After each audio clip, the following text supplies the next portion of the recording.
Hello everybody, Ray Garner with Garner's Games here to talk today about a battle mech that I recently painted up. It's the MLATX Malice. This 100-ton assault mech has a 400 XL engine in it with 19.5 tons of standard armor, 12 double heat sinks. That 400 XL engine is going to give it a max speed of 64 kph, which translates into a 4.6 movement on the board. It is armed with 4 LBX 5 ACs and 4 ER medium lasers. It introduced in 3152. It's got a battle value of $18.25 and a C-bill cost of $28,803,333. And this mech has a terrible reputation with the player base. And I think it is undeserved because the mech, in game terms of what it's supposed to be, i.e. the role, is misleading and inaccurate.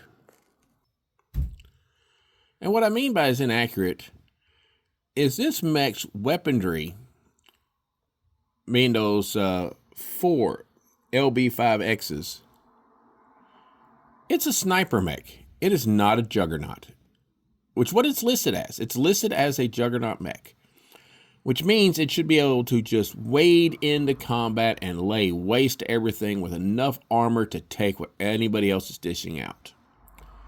It can do half of this, and it cannot do all of it. What this mech can do is be a fantastic command mech sniper, in the same way that you might consider the missile bolt of the old Archer. You know, the classic Secession War Archer was the main command mech used by so many commanders throughout the lore. It's not even crazy. It's just absolutely silly how many pilots ran that. I mean, Morgan Kell, Jamie Wolfe, Thomas Merrick. So many pilots fielded an Archer. That, for the Ill-Clan era, is really what the Malice should be. It should be your command mech that snipes, because it's got the speed strategically to keep up with most of your lances.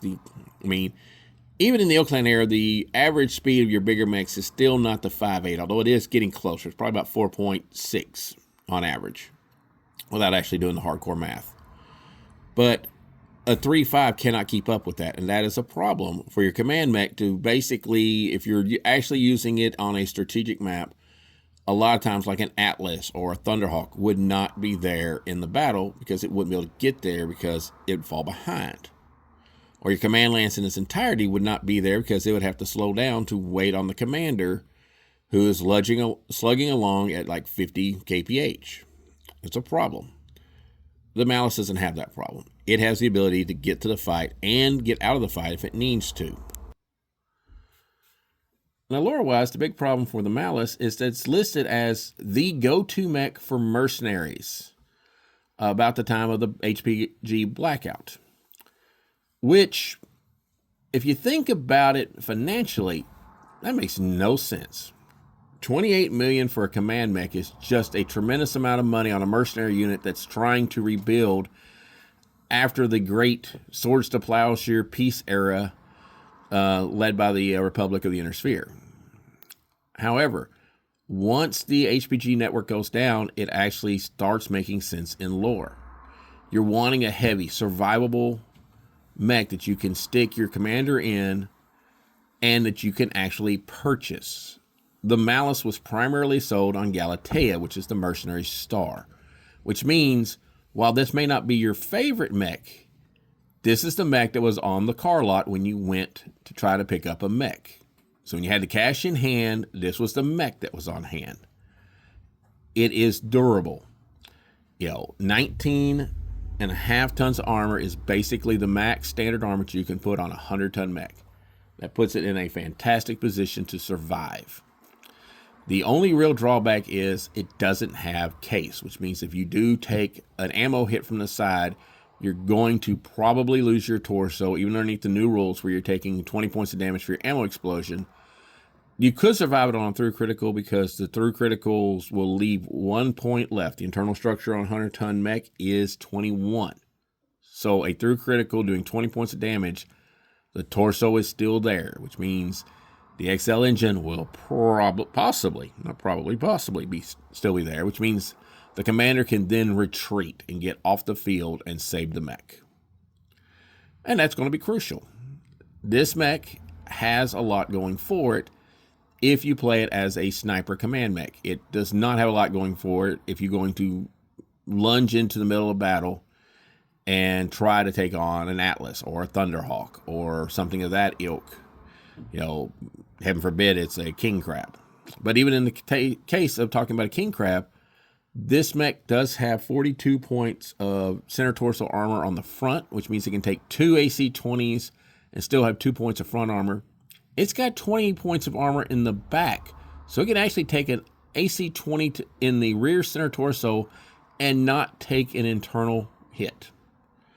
That is an impressive layout of armor.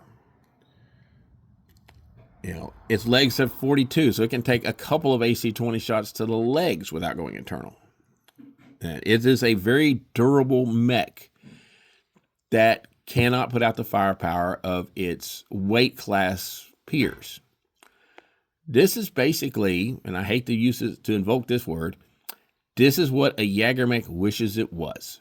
Because this is a big sniper mech with the armor to actually take it. And if you've ever ran a Jäger mech in the Succession Wars, you know the Jäger mech cannot withstand an AC-10 half the time. An AC-20 will nearly gut it. So I can see why this mech, lore-wise, would be very useful. And fixing to cover why it could be used in the game. In the game, the Malice's battle value of 1825 is actually really good. When you start looking at some of the point values of some of the mechs in the, Ill Clan era, most mechs lighter than it are going to be a higher point value. The Thunderhawk I looked up yesterday is 2,600 and something. That's enough room, for a 20-ton mech to be added, to your force. That is huge. When you can bring a mech this big with this much armor and have, just say you're running 6,000 points, that you can have a 100-ton mech and still have over 4,000 battle value left over to build the rest of your force. That is substantially good. So I think this thing has a tremendously good role position to play. It is a role player. It is not a changer of the battlefield. But its ability to lay support fire down with those LB 5s, doing 5 points of damage each at range 21 is great. And then the ability to switch over once its lance mates and it have gotten internals and stuff and start crit hunting with the LB clusters, I think that's going to be a tremendous benefit in a lance battle situation.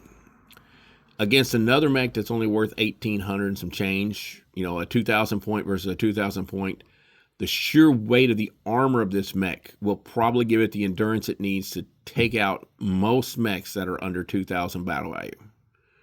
And now, of course, dice rolls always are dependent on that. But this mech is not as terrible as you have been led to believe.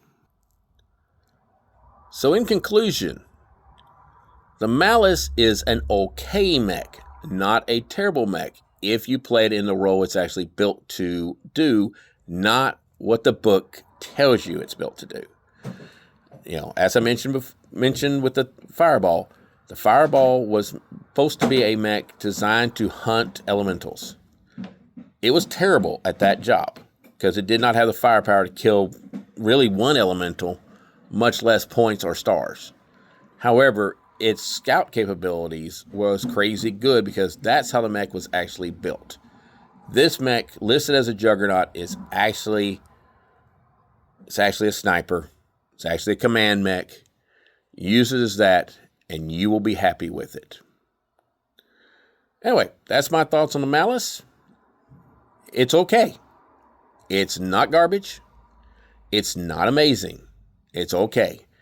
But lore-wise, because of the lack of communications, the lack of logistics, that's why this became the mech used by so many mercenary units, because it was the thing that they could pick up while they're on Galatea before they took their next contract. Not because it's the mech they wanted, it was the mech they could get. And sometimes that's okay. Anyway, see y'all next time.